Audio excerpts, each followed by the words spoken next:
Selamat pagi, salam sejahtera bagi kita semua. Perkenalkan, nama saya Dominika Dian Saraswati Sumantri, dokter gigi, magister kedokteran gigi, spesialis radiologi kedokteran gigi, subspesialis radiopatologi, konsultan. Saya seorang dosen radiologi kedokteran gigi di Fakultas Kedokteran Gigi Universitas Kristen Maranatha sejak tahun 2017 hingga sekarang. Latar belakang pendidikan saya, tahun 2004 hingga 2009 saya menjalani program pendidikan sarjana kedokteran gigi di Fakultas Kedokteran Gigi Universitas Padjadjaran. Dilanjutkan tahun 2009 hingga 2012 di program pendidikan profesi dokter gigi di Fakultas Kedokteran Gigi Universitas Padjadjaran. Tahun 2013 saya mengikuti program pendidikan dokter gigi spesialis radiologi kedokteran gigi di Fakultas Kedokteran Gigi Universitas Padjadjaran dan berhasil menyelesaikannya pada tahun 2016. Setelah bergabung dengan Fakultas Kedokteran Gigi Universitas Kristen Maranatha, saya berkesempatan untuk mengambil studi lanjut pada tahun 2017 di program pendidikan Magister Kedokteran Gigi Universitas Trisakti dan menyelesaikannya pada tahun 2019. Di FKG Universitas Kristen Maranatha, saya mengampu mata kuliah radiologi kedokteran gigi dengan kode mata kuliah SKG 213. Mata kuliah ini termasuk dalam rumpun mata kuliah ilmu kedokteran gigi paraklinik yang dilaksanakan pada semester 3. Bobot mata kuliah sebesar 3 SKS meliputi materi pengetahuan dan skill lab atau praktikum. Mata kuliah radiologi kedokteran gigi merupakan cabang ilmu kedokteran gigi klinik yang mempelajari tentang radiasi sinar X dan kegunaannya dalam kedokteran gigi. Bahasan meliputi mengenai radiasi, efek dan dosis radiasi, proteksi radiasi, teknik pemeriksaan radiologi, cara melakukan interpretasi hasil, dan melakukan suspek radiologi. Capaian pembelajaran mata kuliah ini adalah CPMK 1, mahasiswa memiliki keimanan dan nilai Kristiani, disertai sikap empati dan tidak diskriminatif. CPMK 2, mahasiswa memiliki pemahaman teoritis mengenai ilmu radiologi kedokteran gigi untuk pelayanan kesehatan gigi dan mulut promotif, preventif, kuratif. CPMK 3, mahasiswa memiliki pemahaman mengenai radiografi intraoral dan ekstraoral. CPMK 4, mahasiswa mampu mengidentifikasi radioanatomi dalam radiograf. CPMK 5, mahasiswa mampu melakukan interpretasi radiograf secara terstruktur dan komprehensif. CPMK 6, mahasiswa mampu membahas perkembangan keilmuan radiologi kedokteran gigi. Kemampuan akhir tiap tahapan pembelajaran adalah Sub CPMK 1, mahasiswa mampu membahas perkembangan keilmuan radiologi kedokteran gigi. Sub CPMK 2, mahasiswa dapat menjelaskan macam indikasi dan prosedur radiografi intraoral. Sub CPMK 3, mahasiswa mampu menjelaskan langkah-langkah processing film. Sub CPMK 4, mahasiswa dapat menjelaskan jenis radiografi ekstraoral dan indikasinya. Sub CPMK 5, mahasiswa dapat menjelaskan radioanatomi pada radiograf intraoral, panoramik, dan sefalometri. Sub CPMK 6, mahasiswa dapat menjelaskan dasar-dasar dan sistematika interpretasi. Sub CPMK 7, mahasiswa mampu menjelaskan mengenai gambaran penyakit-penyakit inflamasi dan gambaran khasnya.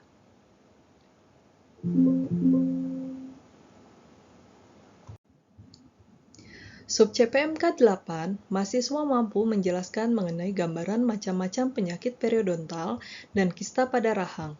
Sub CPMK 9, mahasiswa mampu menjelaskan mengenai gambaran anomali gigi dan kraniofasial beserta gambaran khasnya.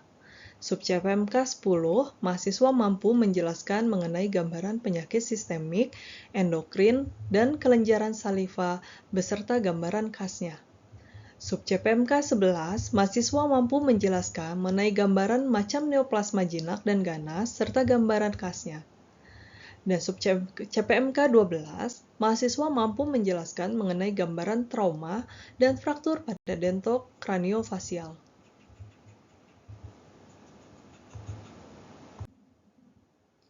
Media pembelajaran yang saya gunakan, terutama selama masa pandemi, secara sinkronus menggunakan Microsoft Teams dan melakukan pembelajaran luring. Secara asinkronus menggunakan Microsoft Teams yang memuat rekaman kegiatan perkuliahan sehingga mahasiswa dapat mengulang penjelasan materi tanpa batas waktu dan tempat. Untuk kegiatan Skill Lab, video pengantar Skill Lab dimuat di kanal YouTube sehingga mahasiswa dapat mengakses dan mempersiapkan materi sebelumnya. Saya juga menggunakan LMS yang disediakan universitas, yaitu Maranatha Learning Online atau Morning, sebagai sarana pemberian pengumuman, materi perkuliahan, materi skill lab, dan pengumpulan tugas. Sebagai penilaian, tugas yang dikumpulkan di Morning akan diperhitungkan sebagai nilai tugas perkuliahan, selain ujian computer based test yang berupa soal multiple choice.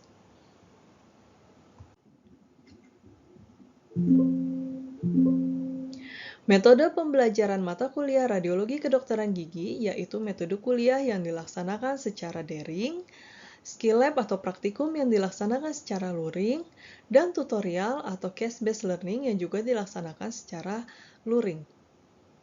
Waktu perkuliahan dibagi menjadi 100 menit tatap muka, 100 menit belajar terstruktur, dan 120 menit belajar mandiri. Waktu untuk skill lab yaitu 160 menit tatap muka per minggu. Tutorial atau case-based learning dilakukan dalam 3 pertemuan yang masing-masing 100 menit tatap muka. Interaksi dalam penyampaian mata kuliah ditempuh dengan cara, pertama, untuk materi pengetahuan, dilakukan ceramah yang kemudian dilanjutkan dengan diskusi. Saat ceramah, dosen menjelaskan materi perkuliahan sesuai dengan silabus yang telah diberikan di awal semester melalui Morning. Saat skill lab, kegiatan menitik beratkan pada keterampilan untuk melakukan pemeriksaan radiografi, melakukan processing radiograf, latihan interpretasi radiograf. Mahasiswa dapat mempersiapkan materi sesuai dengan buku petunjuk skill lab dan mengakses video skill lab sebagai pengantar penjelasan kegiatan di YouTube. Case-based learning dilakukan dengan metode tutorial di mana dosen akan bertindak sebagai fasilitator dalam pembahasan kasus yang komprehensif. Mahasiswa akan berdiskusi dalam kelompok kecil, kemudian di akhir pertemuan akan diberikan mini simposium oleh dosen pembuat naskah tutorial. Penilaian dalam mata kuliah radiologi diambil dari nilai ujian tengah blok, ujian akhir blok, dan proses. Persentase nilai ujian tengah blok sebesar 20%, ujian akhir blok 20%, dan nilai proses sebesar 60%. Berikut adalah rubrik penilaian pada metode pembelajaran tutorial, di mana yang dinilai adalah absensi, sikap, persiapan, critical thinking, dan kemampuan komunikasi mahasiswa secara tulisan maupun verbal. Penilaian dilakukan dengan rentang skala 1 hingga 4. 1 untuk buruk, 2 cukup, 3 baik, dan 4 baik sekali. Di akhir penilaian akan diambil nilai rata dari tiap-tiap poin penilaian. Berikut adalah rubrik penilaian kegiatan skill lab berupa prosedur pemeriksaan radiografi dan prosedur interpretasi. Masing-masing poin pada rubrik memiliki nilai 0 bila tidak dilakukan sama sekali, 1 untuk dilakukan tetapi tidak sempurna, dan 2 bila dilakukan dengan tepat. Selanjutnya adalah cuplikan video pembelajaran yang saya laksanakan selama kegiatan pengajaran berdasarkan delivery, interaction, dan assessment. Topik yang saya bawakan mengenai radiasi, efek, dan dosis radiasi yang merupakan topik pertemuan keempat. Setelah pertemuan ini, mahasiswa diharapkan mampu menjelaskan kembali dan mendefinisikan mengenai radiasi, efek, dan dosis radiasi.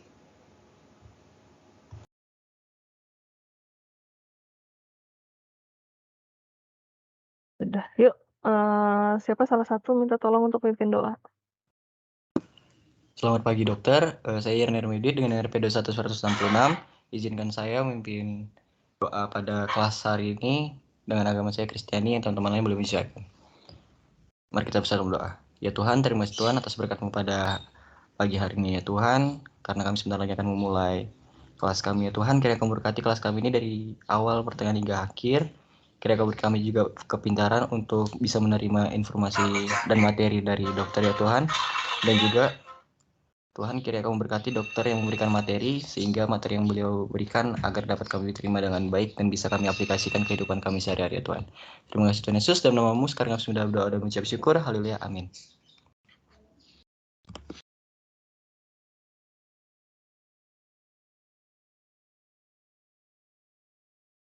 Katanya sudah bisa terlihat? Izin menjawab sudah dokter. Ya, untuk hari ini mengenai efek dan dosis radiasi, ya. Yang pertama ya, efek dari satu radiasi itu bisa mempengaruhi, kerusakan ya pada sel-sel, pada tingkat sel. Nah, aksinya ini ya atau kerusakan ini kita bagi jadi 2. Yang pertama itu karena tindakan langsung ya atau direct action, atau kerusakan karena langsung ionisasi dari makromolekulnya. Atau yang kedua adalah indirect action. Jadi kita punya 2 kerusakan, 2 macam kerusakan ya, yang langsung dan tidak langsung. Kalau yang langsung berarti radiasinya ini mengenai sesuatu sel di tubuh kita dan kemudian dia menyebabkan ionisasi dari sel tersebut. Nah, kalau yang tidak langsung, ini terjadi karena, eee, radiasi ini mengubah dulu, eee, daerah sekitarnya ya, misalnya air, nanti air ini kemudian akan menimbulkan radikal bebas. Sehingga kena ke sel kita dan menimbulkan toksik atau menimbulkan racun untuk sel kita. Barulah sel kita mengalami perubahan. Di sini perbedaannya ya. Nah, untuk yang aksi langsung ya, radiasi langsung. Jadi kena ke radiasi, foton sinar X-nya itu langsung bertemu dengan sel-sel biologis. Bisa RNA, bisa DNA, bisa protein, bisa enzim. Lalu apa yang terjadi? Yang terjadi pertama kali dia akan muncul, suatu mutasi titik ya. Jadi yang, di dalam DNA atau RNA kita tahu kalau di situ ada banyak asam amino ya, ada kodon dan antikodon ya. Nah, radiasi di sini mengubah salah satu dari asam amino itu ya. Dia akan mengubah salah satunya sehingga yang harusnya, eee ditranskripsikannya itu menjadi deretan asam amino yang normal, di sini dia akan mengalami perubahan. Nah, perubahannya yang hanya pada satu titik itu atau satu kodon itu disebut dengan point mutasi atau mutasi titik. Akhirnya apa yang timbul? Yang timbul nanti bisa ketidakmampuan untuk menyampaikan informasi genetik, bisa menyebabkan replikasi yang abnormal, bisa menyebabkan selnya menjadi mati ya, karena informasinya salah. Jadi ditangkapnya adalah, perintah untuk membunuh atau, mematikan sel.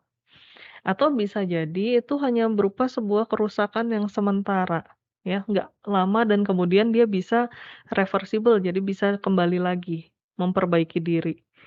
Kemudian nanti selnya bisa membelah diri dengan normal.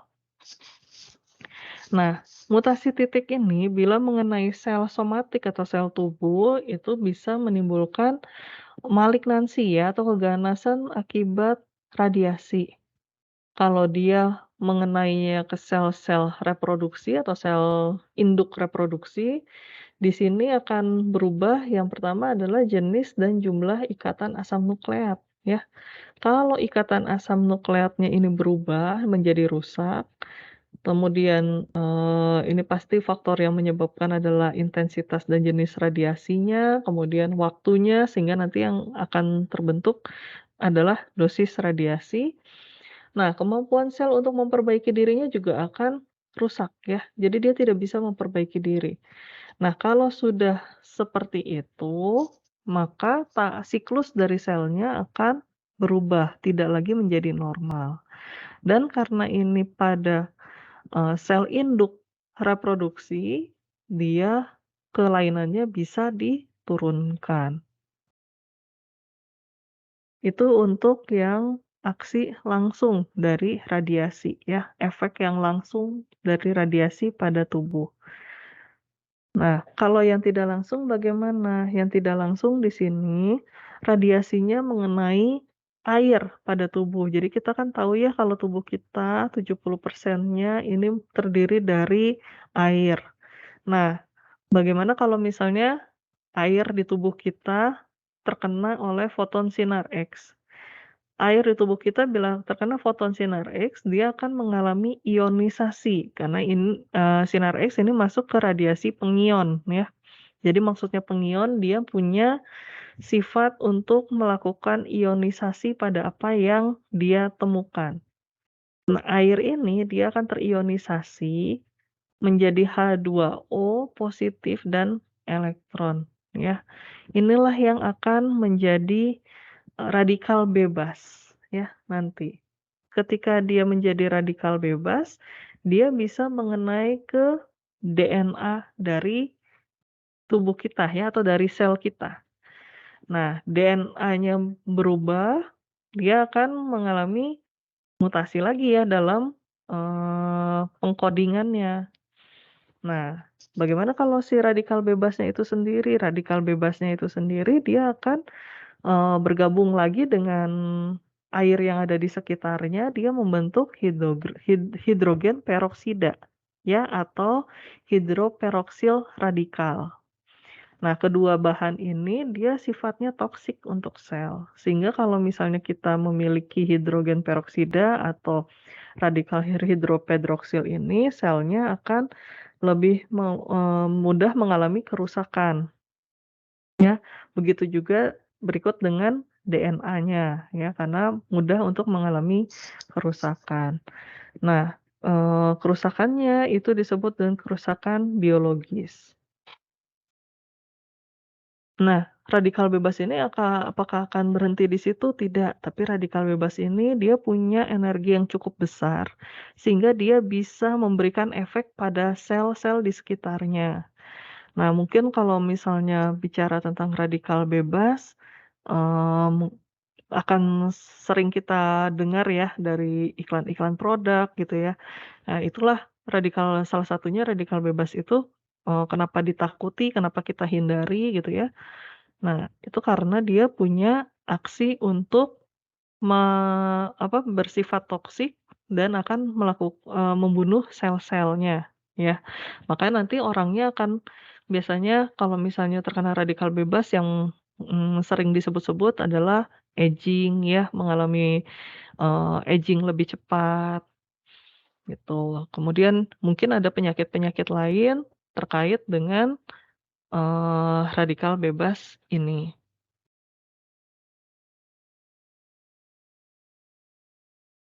Nah, sekarang, efek biologisnya. Tadi kan itu ada, efek dari radiasi, ada yang langsung dan tidak langsung. Sekarang untuk efek biologisnya sendiri dibagi menjadi 2.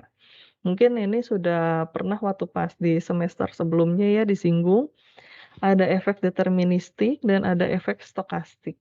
Efek deterministik ini sekarang disebut dengan tisu reaksi ya atau reaksi jaringan. Karena reaksi jaringan ini belum tentu, serta-merta langsung ada, bisa bertahap. Itu sebabnya disebutnya dengan reaksi jaringan saja. Nah, biasanya deterministik ini efeknya merusak, tapi bukan kanker. Jadi orang yang terpapar suatu radiasi dalam dosis tinggi ya, kemudian nanti dia akan mengalami suatu reaksi ya. Nah, reaksi atau efeknya ini biasanya sebanding dengan dosis yang diterima. Kalau misalnya masih di bawah dengan dosis ambangnya atau threshold-nya, biasanya efeknya itu tidak ada. Nah, efek dari jaringan ini, biasanya tidak hanya ditentukan pada saat kita melakukan radiasi. Ya, bisa dimodifikasi juga setelah dari paparan radiasi. Jadi kan, kalau suatu jaringan itu terkena radiasi, tadi dia akan mengalami sebuah perubahan. Nah, perubahan itu kan sebenarnya bisa kita, modifikasi, bisa kita perbaiki gitu ya jaringannya dengan adanya konsumsi makanan yang bergizi, nutrisinya, atau dengan antioksidan, atau dengan, protein supaya sel-selnya itu lebih mudah untuk terbentuk kembali. Tapi kalau, eee, tapi kalau pada, pada saat radiasinya langsung, itu juga bisa terjadi timbul. Jadi ada 2 macam ya untuk reaksi jaringan, bisa saat itu langsung timbul kalau kita berikan radiasi dalam jumlah tinggi, bisa juga karena, setelahnya mungkin kita tidak lakukan modifikasi sehingga si sel-selnya itu yang kalau misalnya kita lakukan modifikasi bisa membaik, dia bisa menjadi lebih parah. Atau bisa juga dia, setelah radiasi dia mendapatkan tambahan gitu ya, tambahan efek setelahnya, ya termodifikasi itu. Makanya disebutnya efek jaringan, karena masih bisa dimodifikasi bukan langsung gitu ya. Misalnya kita kasih, paparan radioterapi, kulitnya menjadi iritasi, kemerahan. Nah, tapi tidak langsung kemudian menetap. Kita masih bisa berikan, suatu obat supaya kulitnya ini bisa kembali menjadi normal, begitu. Itu namanya dimodifikasi. Jadi reaksi jaringannya bisa diringankan. Nah, efek ini dibagi menjadi 2 ya, reaksi jaringan ini. Ada yang awal, ada yang, lama ya. Jadi ada yang early, ada yang late. Kalau yang early ini munculnya sesaat setelah paparan. Jadi langsung misalnya ada eritema pada kulit, ada mukositis, begitu kita berikan pada pasien-pasien yang, radioterapi itu biasanya langsung muncul, langsung terlihat. Nah, tapi ada juga yang misalnya, dia radioterapi dalam jangka panjang,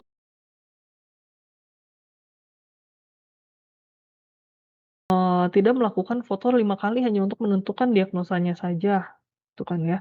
Nah, kalau cuma 5 kali dan itu hanya untuk menentukan diagnosanya saja, berarti benefit yang diberikan kepada pasien lebih sedikit daripada kerugiannya. Nah, kemudian gunakan paparan radiasi yang paling sedikit yang diperlukan untuk menghasilkan tampilan yang dapat diterima dan sesuai dengan area citranya. Jadi misalkan, ketika harus memilih antara panoramik dengan full mode series ya, ternyata kita tidak perlu, eee, terlalu detail. Ya kita nggak perlu untuk melakukan full mode series, kita cukup melakukan panoramik saja untuk kepentingan screening. Ya, sekian kuliah dari saya, apakah ada yang mau ditanyakan dulu?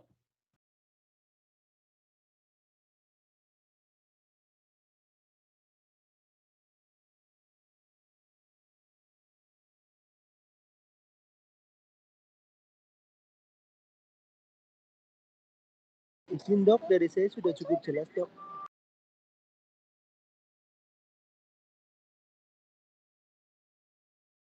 Oke, kalau tidak ada yang ditanyakan, sudah cukup jelas. Berarti, kuliahnya sampai di sini, boleh untuk ditutup dulu. Izin dokter, Salah satu kenapa? izin bertanya dokter Agung dok. Ya, kenapa? Tadi kan yang di slide awal-awal itu dok ada membentuk engine yang lebih cepat ya dok. Nah, membentuk engine yang lebih cepat itu maksudnya gimana ya dok? Membentuk enzim yang lebih cepat. Betul dok. Aging dok, aging.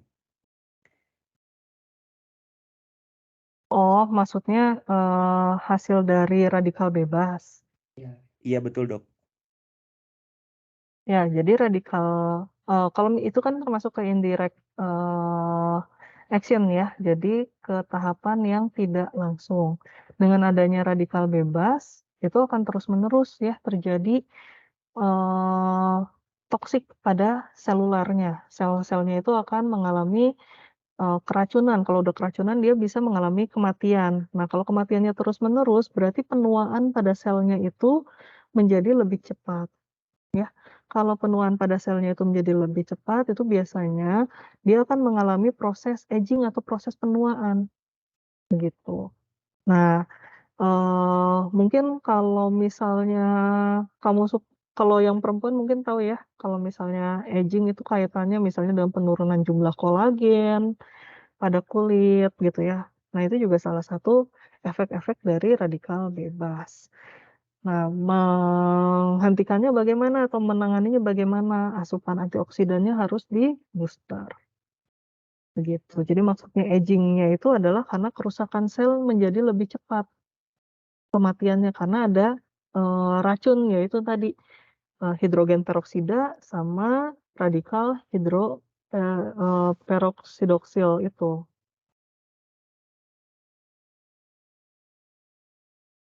Baik dokter, terima kasih banyak dok. Mungkin ada lagi yang mau ditanyakan?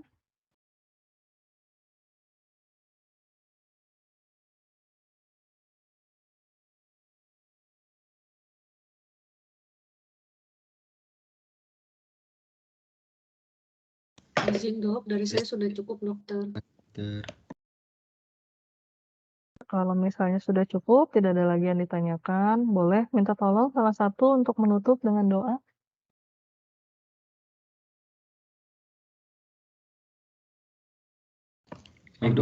Baik dokter, selamat siang untuk dokter dan teman-teman. Saya Irner Mede dengan NRPD 1966 izin untuk menutup kelas pada siang hari ini dengan agama saya Kristen, yang lain boleh menyesuaikan. Mari kita bersatu berdoa. Ya Tuhan, terima kasih Tuhan atas berkat-Mu pada pagi menjelang siang ini ya Tuhan, karena Kami sudah menyelesaikan kelas kami ini dari awal pertengahan akhir dengan berjalan lancar ya Tuhan. Kiranya apa yang dipaparkan materi oleh dokter kami ya Tuhan bisa kami aplikasikan kehidupan kami seharinya untuk ke depannya Tuhan, menjadi dokter yang lebih baik, yang sukses dan lebih maju ke depannya Tuhan. Hanya inilah doa hamba-Mu ya Tuhan. Terima kasih Tuhan Yesus dan nama-Mu. Sekarang kami sudah berdoa dan mengucap syukur. Haleluya, amin. Izin, terima kasih dokter. Ya, terima kasih. Baiklah, selamat siang, selamat beraktivitas. Terima kasih semuanya ya. Terima kasih dokter. Terima kasih dokter. Selamat siang dok. Terima kasih dokter.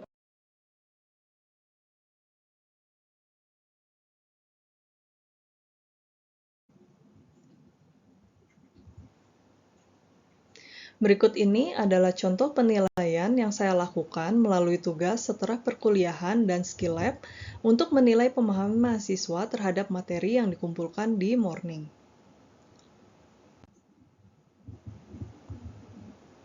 Link ujian tengah blok atau ujian akhir blok juga termuat pada morning, sehingga saat ujian, anak-anak mahasiswa dapat langsung mengakses melalui gadget masing-masing.